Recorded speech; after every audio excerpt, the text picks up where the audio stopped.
Oi, boa noite, seja bem-vindo a mais um culto online aqui no MC2. Meu nome é Karina, para quem não me conhece, eu tô muito feliz de estar aqui com vocês de novo. Essa aqui é a Alice. A Alice já tem 6 meses. A Alice nasceu no dia 17 de março, dia em que se intensificaram, né, que foi oficializada aí as medidas de distância social, pelo menos aqui em Florianópolis. E a gente glorifica o Senhor pelo cuidado dele até aqui com a gente, né? Então, eu queria convidar você a fechar os seus olhos comigo, fazer uma oração para a gente entrar nesse momento, esse momento que a gente dedica para ouvir a palavra do Senhor, para louvar a Ele, para engrandecê-lo pelo que Ele é, dedicar a Ele o nosso coração também. Senhor, muito obrigada, Pai, por esse momento, Deus. Que a gente consiga, Pai, se conectar contigo, Deus, de uma forma verdadeira. Que a gente consiga, Senhor, nesse momento abrir os nossos corações, Deus. Que o Teu Espírito Santo faça essa obra, Senhor. De levar os nossos corações, Senhor, à Tua direção, Deus. Para que a gente possa ser terra fértil, para que a gente possa ser terra boa para a Tua palavra que será plantada, Deus. Que durante os louvores, Deus, durante essa parte do louvor, que a gente realmente seja sincero, Deus, com as nossas palavras e aquilo que ainda não é real, aquilo que ainda não se tornou realidade, Deus, que seja uma oração, Deus, para que o Senhor possa vir e completar a sua obra em nós, Senhor. Muito obrigada, Pai, por esse momento. Fala conosco, Senhor, e que a gente consiga escutar a sua voz bem clara. Em nome de Jesus.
Oi pessoal, Quarentena MC2, estou aqui novamente com vocês, sou a pastora Sara do MC2 Criciúma e hoje eu quero conversar um pouquinho mais, dando continuidade ao que nós estamos estudando esses dias na nossa igreja, que é o livro do pastor Walter, Barraca, Montanha e Peixinho com Pão. Esse livro ele trata essencialmente do nosso papel como cristãos comprometidos. E dentro desse tema eu quero falar um pouquinho com vocês de um texto muito interessante do livro de João, no capítulo 6. É um texto um pouco longo, por isso eu sugiro que você faça essa leitura completa durante a semana. Deus vai te abençoar muito por meio dela. Então, esse texto, ele começa falando algumas coisas para a gente entender um pouquinho o contexto do que estava acontecendo. Jesus estava num momento em que ele estava operando muitos milagres, muitas coisas estavam acontecendo. E por conta disso, muitas pessoas, multidões estavam seguindo Jesus. Então, nessa época, Jesus tinha muitos seguidores, muitos. E para onde ele se movimentava, né? As pessoas iam atrás dele. E aí então, Jesus, depois de fazer vários milagres, sobe a um monte e as pessoas, quando percebem que Jesus está lá com seus discípulos, os apóstolos, eles vão atrás de Jesus, né? E Jesus vê aquelas pessoas, conversa com elas. Ali ele faz um outro milagre, que é a da multiplicação dos 5 pães e 2 peixes, alimenta aquela imensidão de pessoas. Mas ele nesse texto ele tem 2 confrontos importantes com essa multidão de seguidores. E nesses 2 confrontos com eles, Jesus não é assim uma pessoa que manda dizer alguma coisa. O que ele tem para nos falar, ele é objetivo e direto. Então, quando ele conversa com essa multidão, a primeira vez quando eles o encontram lá no monte, né? Jesus olha para eles e diz assim: vocês estão atrás de mim só por causa dos milagres que eu estou fazendo. Mesmo assim, Jesus opera um outro milagre e faz aquela multiplicação dos pães e dos peixes, alimenta toda a multidão. E ele se retira novamente. Quando ele se retira, essa multidão vai novamente atrás de Jesus, procurando onde ele está. E quando ele tem esse segundo encontro com Jesus, essa multidão tem esse segundo encontro, eles perguntam: nossa, Senhor, né? A gente estava te procurando. E Jesus olha para eles e diz assim: vocês só estão atrás de mim porque eu alimentei vocês, né? Então, na primeira vez, Jesus questiona deles estarem seguindo porque viram os milagres. A segunda vez, porque Jesus fez o milagre da multiplicação e os alimentou. Então, ele vira para a multidão e fala: a primeira coisa que eu quero que você pense aí onde você está. Ele diz para eles assim: vocês não entenderam nada. Vocês estão atrás de mim, vocês são meus seguidores, mas vocês não entenderam nada. Porque as manifestações dos milagres, das operações sobrenaturais de Deus, elas tinham um objetivo muito específico, que era apresentar Jesus, o Messias, àquele povo. Mas eles tinham um olhar, e o olhar deles é que essa pessoa está aí para nos satisfazer, para atender a nossa necessidade, atender os nossos desejos. Então, Jesus coloca isso para eles. e começa a falar para todas aquelas pessoas o que realmente Deus espera de um seguidor, o que Jesus espera de um cristão que o queira seguir. E aí ele começa a fazer um discurso, e você pode ler nesse capítulo esse discurso. E ele começa a falar muitas coisas, as pessoas começam a ouvir, e aquele discurso que Jesus está falando, ele começa a dizer que ele não quer seguidores que acreditem que ele faz coisas, que ele é poderoso ou que ele pode satisfazê-los. Não, ele quer um passo muito além que isso. Ele quer que a pessoa seja comprometida com ele, que tenha uma vida com ele, que tenha o estilo de vida que ele tem preparado para esses seguidores. Então, uma coisa que esse Deus mostra para aquela multidão, esse Cristo mostra para essa multidão, é que ele é exigente. Então, não é de qualquer jeito ele está falando assim. Tem uma multidão aqui me seguindo, mas não é de qualquer jeito. Eu não estou feliz porque tem uma multidão aqui. Eu quero que vocês sejam comprometidos comigo. Eu quero que vocês me aceitem como o Redentor, como o Salvador de vocês.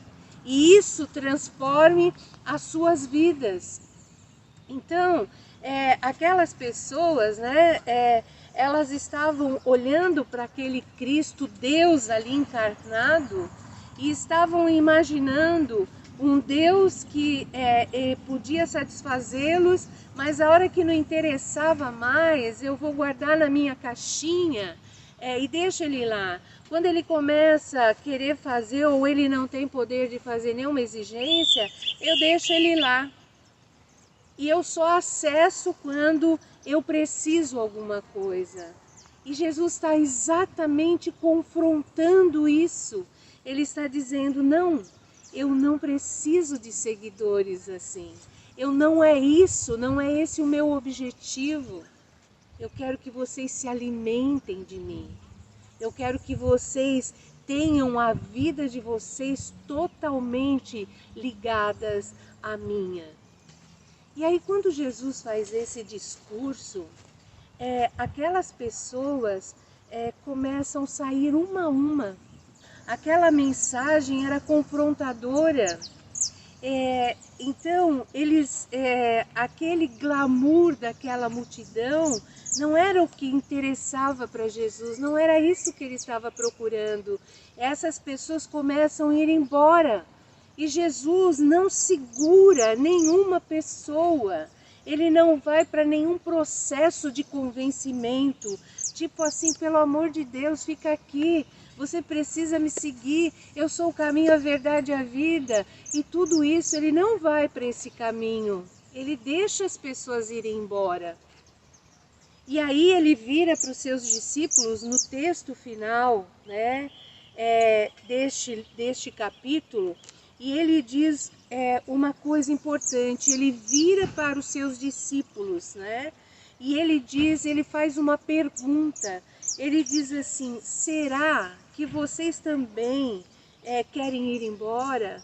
Em João 6,67, sabe? Além de ele deixar aquelas pessoas todas irem embora, ele vira para aqueles seus apóstolos, seus seguidores de todos os dias, e pergunta para eles, será que vocês também não querem ir embora com a minha proposta para quem quer ser meu seguidor? E isso mostra a característica deste Cristo, deste nosso Salvador, que ele não obriga ninguém a segui-lo. Diferente do que a gente imagina, né? Às vezes as pessoas têm uma impressão que o cristão sai por aí dando uma retada na cabeça das pessoas, querendo convencê-las a ser cristãs.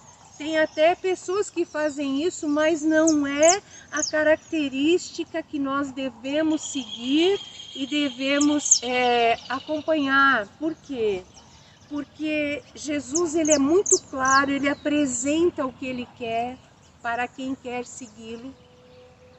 E ele diz assim, isso é um convite e você vai aceitá-lo voluntariamente. Num dos textos que Jesus fala anteriormente, ele diz assim uma história que quem vai fazer uma construção ou vai sair para uma guerra, ele tem que pensar e avaliar se realmente ele vai dar conta de terminar aquela construção ou de encarar aquela guerra.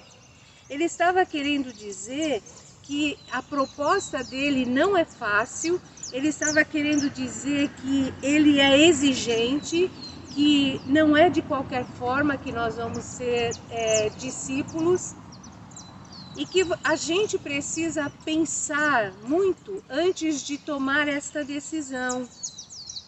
E quando a gente pensa nisso, a gente entende que ele espera de nós uma ação totalmente voluntária. Não há nenhuma coação. Um profeta diz assim que não é por força nem por violência, mas é pela ação do Espírito Santo na vida das pessoas. Então, essa parte é importantíssima para que a gente entenda. A gente não vai atrás de Jesus pelo que ele pode nos dar, ou porque a gente tem medo de ir para o inferno. Eu conheci uma pessoa quando eu era muito jovem, e ele era um cristão porque ele tinha pavor de pensar que ele poderia ir para o inferno. Não são essas as motivações que devem nortear a vida de um cristão autêntico, verdadeiro, conforme a vontade de Cristo. E ele volta para essas pessoas íntimas e ele faz essa pergunta direta, objetiva, porque ele espera que eles também tomem uma decisão. E aí vem uma resposta fantástica de Pedro. Quando Pedro diz assim, quem é que nós vamos seguir?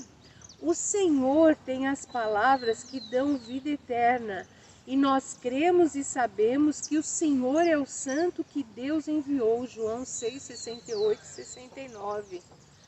E aí então Pedro olha para Jesus em nome dos outros apóstolos e diz assim, para quem é que nós vamos?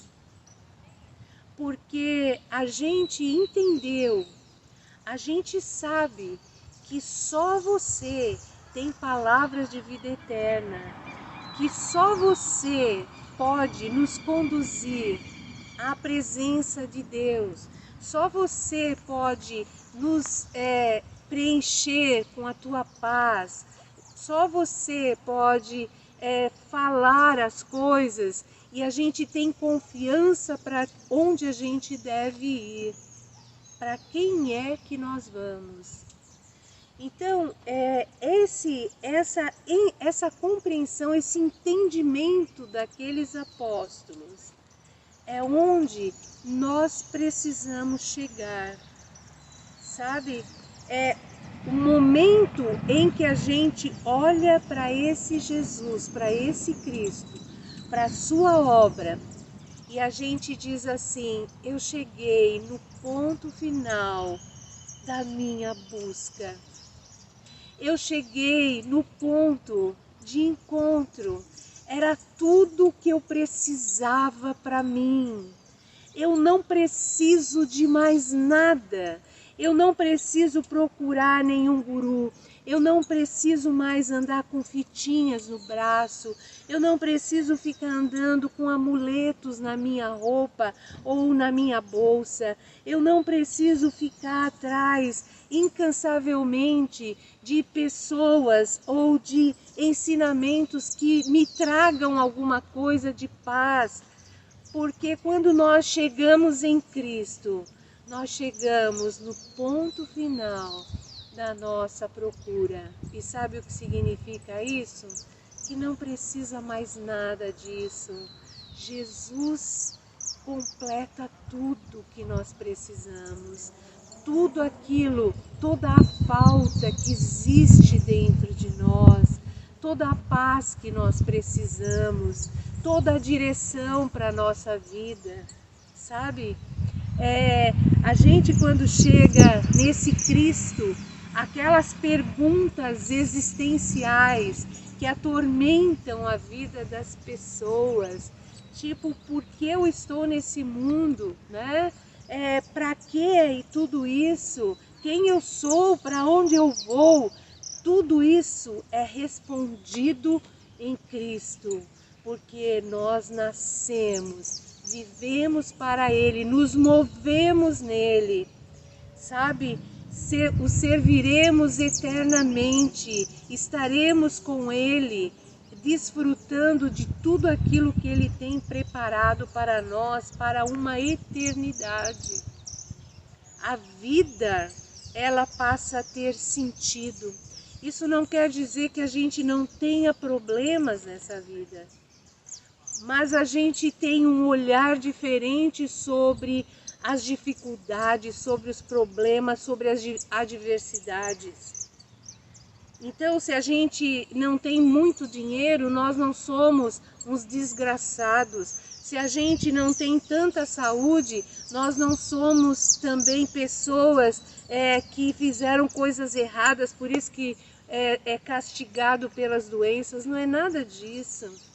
Sabemos que vamos viver todas essas adversidades, mas em Cristo nós sentimos a segurança da sua presença em nós, a segurança da sua direção e a segurança maior de que Ele estará todos os dias na nossa vida, todos os dias. Ele estará conosco sempre, a gente nunca vai estar só. A Bíblia diz assim, que ainda que meu pai e minha mãe me abandonem, ainda que as pessoas não se importem comigo, Ele nunca vai nos abandonar, Ele nunca vai nos deixar só.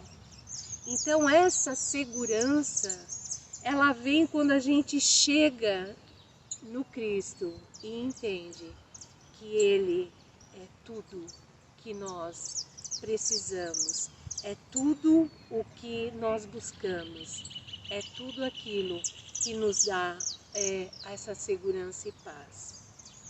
Então, diante dessa situação que nós lemos hoje nesse texto, eu quero mostrar para vocês duas situações muito pontuais. Aqueles que seguem Jesus cegamente, sem entender nada, porque tem benefícios, porque tem ganhos. E esses ainda não entenderam nada. E aqueles que entenderam que Jesus é o Cristo de Deus, aquele que veio para nos dar vida e vida com abundância. E uma das coisas que você vai descobrir é que Deus não vai te obrigar nunca a nada, mas Ele vai colocar diante de você decisões. Você vai ser livre para decidir de que lado você vai estar, que tipo de discípulo você vai ser. Porque uma coisa que Deus não é pai de filhos mimados. Deus nos trata com respeito, Ele nos coloca numa condição de sermos capazes de decidir e escolher. E Ele espera isso de nós. Talvez seja esse dia que você tome uma decisão e entenda que já deu de andar com a multidão. Você pode ser daqueles que vão estar completamente íntimos desse Jesus e alcançar essa vida plena que Ele tem para te dar. Eu quero orar para encerrar essa hora, esta palavra, que você faça a decisão certa, que você faça a decisão por ser alguém, um cristão comprometido. Tem um preço a pagar. Ele não falou que seria fácil, Ele falou que seria bem difícil, por sinal. Ele falou, olha gente, isso aqui estão fazendo comigo, imagina com vocês, no mundo vocês vão ter aflições. Ele não encobre a dificuldade, mas Ele diz que nós podemos ser mais do que vencedores.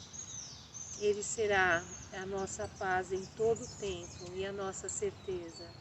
Eu quero orar com você para que você realmente se posicione e alcance em Deus essa vitória para a sua vida. Amém? Deus, eu quero abençoar cada pessoa que está ouvindo esta palavra.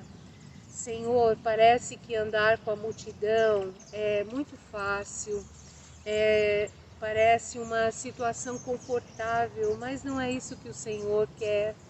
O Senhor está esperando de nós uma decisão. E, Senhor, cada pessoa que está ouvindo, Senhor, neste momento, possa, Senhor, decidir ser um cristão comprometido contigo, ser alguém que realmente queira pagar o preço de receber essa vida abundante que o Senhor tem para nos dar. Tantas pessoas estão tendo uma vida precária, medíocre, Senhor, quando o Senhor tem uma abundância para dar a cada um. Em nome de Jesus, que as barreiras em nós sejam vencidas, que a nossa carne seja vencida e que a gente dê esse passo de fé para ser este cristão comprometido, em nome de Jesus. Amém. Deus te abençoe. Eu sei que você, se tomou essa decisão, terá um caminho de muita luta, mas muita vitória. Deus te abençoe em nome de Jesus. Olá, pessoal! Gostaria de agradecer a sua presença em mais esse culto online. Não deixe de curtir, comentar e compartilhar a nossa página. Queremos convidá-lo para as nossas reuniões de oração às segundas e quintas-feiras. Segunda no MC2 Criciúma e às quintas no MC2 Nova Veneza, às 7h30 da noite. Às quartas, temos os nossos grupos de convívio na nossa página do Instagram, do MC2 Oficial. E aos sábados temos o Kids. Agora vamos tomar um cafezinho?